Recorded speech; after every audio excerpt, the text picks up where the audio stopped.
El coronavirus. Pandemia que al principio fue motivo de tantos memes, ahora está avanzando como caballo en coca y matando a personas alrededor del mundo. Aunque igual seguimos haciendo memes, solo que con más miedo. Lo que más hemos escuchado esta semana son datos de cómo se propaga y la forma de controlarlo en nuestro país. Pero, ¿qué debemos entender de los putos datos?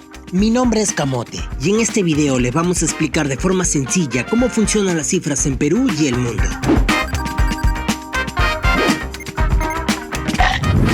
Empezamos por la situación actual. Ya pasamos los 11 millones de contagios a nivel mundial. Ya quisieran tus amigos TikTokers tener ese nivel de viralidad. Pero en serio, es una cantidad alarmante teniendo en cuenta que 533,000 personas han muerto debido a este virus. En primer lugar, para entender cómo funcionan los datos en el Perú debemos hablar de 4 indicadores. Estos son el número de infectados, número de pruebas, número de muertes y recuperados. La relación entre todos estos nos ayudará a entender mejor el panorama de esta pandemia. Así es, el problema, a diferencia de un soborno de Keiko, es más complejo que solo dar una cifra. También debemos sumarle que cada país tiene un criterio diferente para evaluar sus contagios, así que vayamos paso a paso con cada indicador. El primero de nuestros indicadores es el número de infectados. Este está en función de nuestro segundo indicador, el número de pruebas, del cual hablaremos más adelante. Esta relación básica crea lo que se conoce como tasa de contagio, lo que se puede entender como el porcentaje de cuántos infectados tenemos por el total de pruebas que se hacen.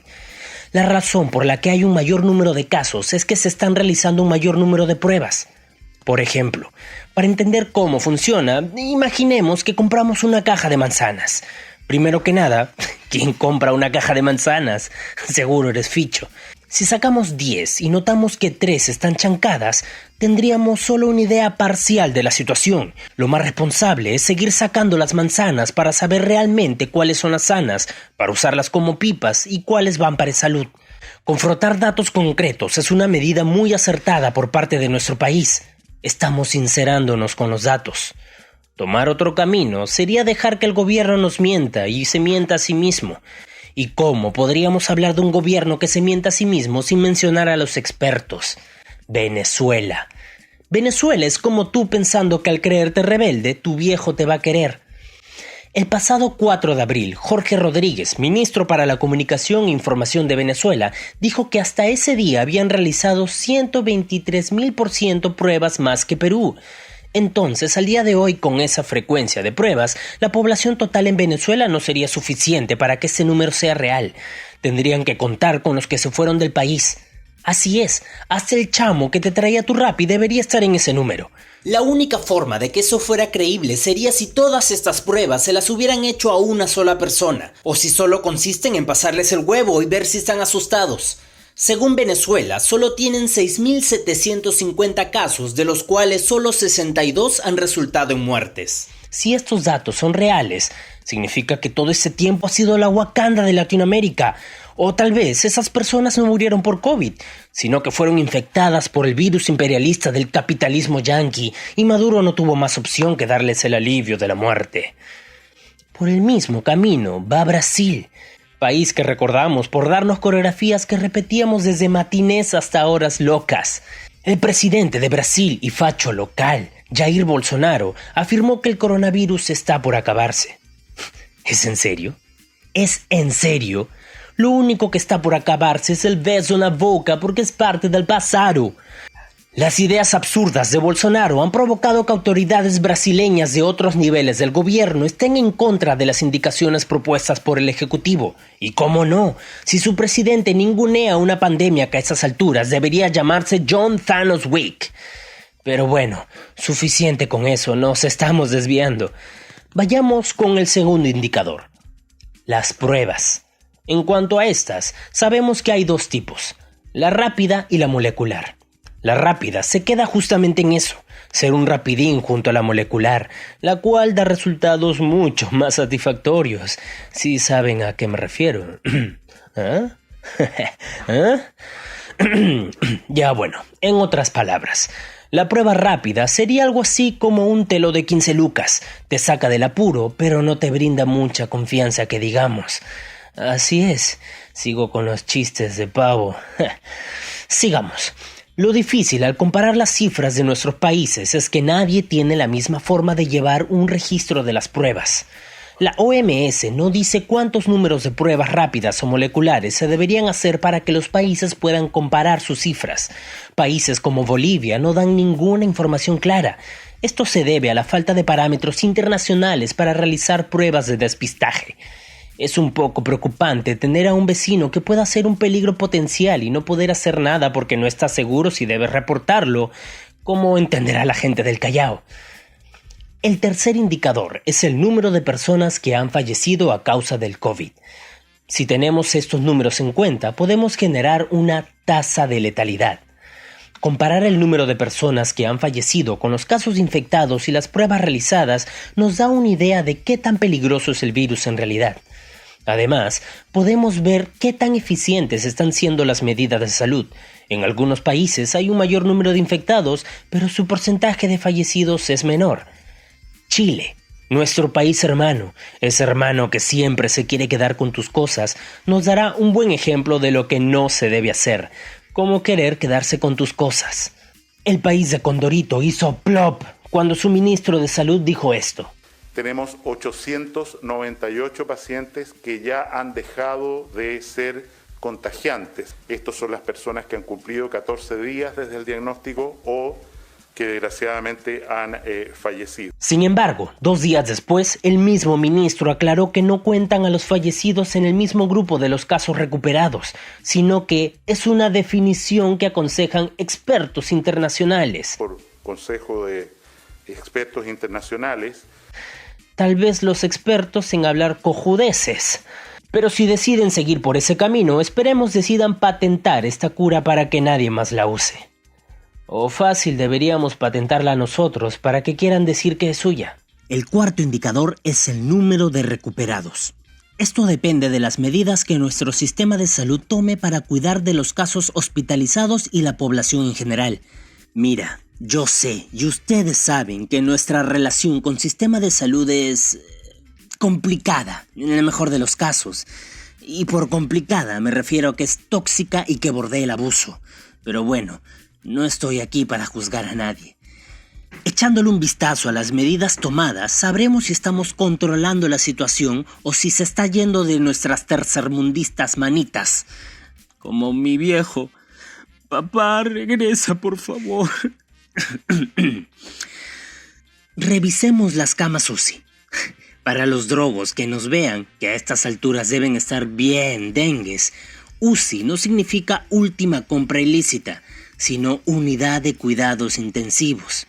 Saber cuántas camas UCI se ocupan y cuántas quedan nos da la idea de cómo nuestro servicio de salud está afrontando el problema. Para que se den una idea, si las camas UCI logran ser tan difícil de tener como un box en Asia, estamos bien cagados, ya que necesitamos de ellas para tratar debidamente a nuestros enfermos. Si piensas que la comparación anterior es estúpida, bueno, sí tienes razón. Ni siquiera sé si es verdad, nunca he ido a Asia. Pero bueno, es muy cercana a la realidad. El mayor número de estas se encuentra en Lima Metropolitana y Callao. Entre estos dos tienen más de la mitad, pero algunas provincias tienen a lo mucho entre 10 y 12. Si tuvieran 20 infectados, tendrían que compartir cama durmiendo de cucharita. Algunas provincias ni siquiera cuentan con camas UCI. Entonces, como tú en borrachera en casa ajena, van a tener que estar tirados en el piso. Esa es una de las razones por las que se paralizó a todo el Perú, y no solo a Lima, Callao, Lambayeque y Ancash, puntos con mayor número de contagios. Sería sumamente difícil tratar a los contagiados en provincia debido a que no cuentan con un número significativo de camas UCI. Aunque al pasar los días esto nos hace preguntarnos si sería mejor no poner en cuarentena a todos, sino tener un mayor control de las zonas afectadas. Pero bueno, de todas maneras, es entendible que nuestro gobierno no quiera poner en peligro más vidas. Debido al número de casos infectados, una de las medidas contempladas es adquirir un mayor número de camas UCI. Ahora, es necesario entender que hay problemas en el sistema de salud, pero no solo en Perú, sino en la mayor parte de Latinoamérica. En Ecuador, lo último en morir es la esperanza, porque si ya hubiera muerto, lo encontraríamos tirada en las calles. Una falta de reacción por parte del sistema de salud ha significado la muerte de cientos, siendo cadáveres tirados en las calles, lo más visto en noticias internacionales. Esto es sumamente lamentable. El número de contagios sobrepasó las capacidades de los hospitales ecuatorianos. Sin poder recibir ayuda, las familias de los fallecidos han tenido que dejar sus cadáveres fuera de las casas. Pero, para alegrarnos un poco, imaginemos juntos, si pueden, ¿qué pasaría si nuestro sistema de salud no sufriera por la corrupción, centralización y falta de organización? Tal vez nos llamaríamos República Checa, pero con mejor comida. Y traigo a los checos porque este país no ha tenido mayor conmoción en su rutina diaria. Tras una breve cuarentena, están por entrar a una fase llamada cuarentena inteligente. O sea, si sales posible al COVID, tu doctor te pregunta si el gobierno puede monitorear las transacciones de tu tarjeta de crédito y encontrar posibles infectados. Claro que con tu consentimiento. De esta manera, hay menos personas en cuarentena. Es básicamente como si el gobierno fuera tu pareja celosa stalker, pero sin ser tóxica. Otra vez, no juzgo a nadie. De hecho, esta vez en serio es por tu bien. La única implementación tecnológica que hemos tenido en nuestro país es la app Perú en tus manos, la cual sirve para monitorear los casos de COVID. Básicamente es Pokémon Go, pero en vez de Pokémones puedes saber a qué distancia de ti hay personas que te van a contagiar de algo, aunque en ese sentido se parece un poco más a Tinder. El control que los checos han tenido sobre el virus se debe a que Taiwán, cual vieja chismosa, le chorreó a los checos información que China no había revelado a la OMS sobre la propagación del virus. Pero el punto más importante es que el servicio de salud en este país tiene un modelo donde el seguro social y privado cooperan para mejorar y darles tan buenas opciones a sus habitantes como tener un centro médico de 3 doctores distribuidos con la misma frecuencia que un tambo o un más. Si no entendiste este punto, quédate con ellos se pueden enfermar porque no solo el país tiene plata, sino porque cuenta con un sistema de salud social eficaz. Y Perú tiene buena jama. Bueno, chistes repetidos aparte. Esta es la información que debemos buscar diariamente para tener una mejor idea de nuestra situación. Nuestro país está intentando tener un resultado cercano a la realidad. Sin embargo, debemos darnos una idea con los indicadores que mencionamos. Mientras ninguno de ellos se dispare o signifique una amenaza, vamos por buen camino. ¿Qué?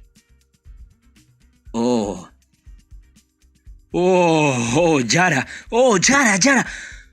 Bueno, seamos positivos. No, así no. El gobierno supo tomar medidas adecuadas desde el inicio y la situación no se ha escapado de las manos y está siendo controlada. No dejemos que el miedo nos desconcierte, pero mucho menos la desinformación y la dejadez. Quedémonos en casa escuchando las mismas historias de nuestros abuelos, teniendo falsos ligues, cocinando pies de limón que a nadie le importa y fingiendo que vamos a clases por Zoom. Respetemos las medidas de nuestro gobierno para volver a vernos con quienes queremos coger.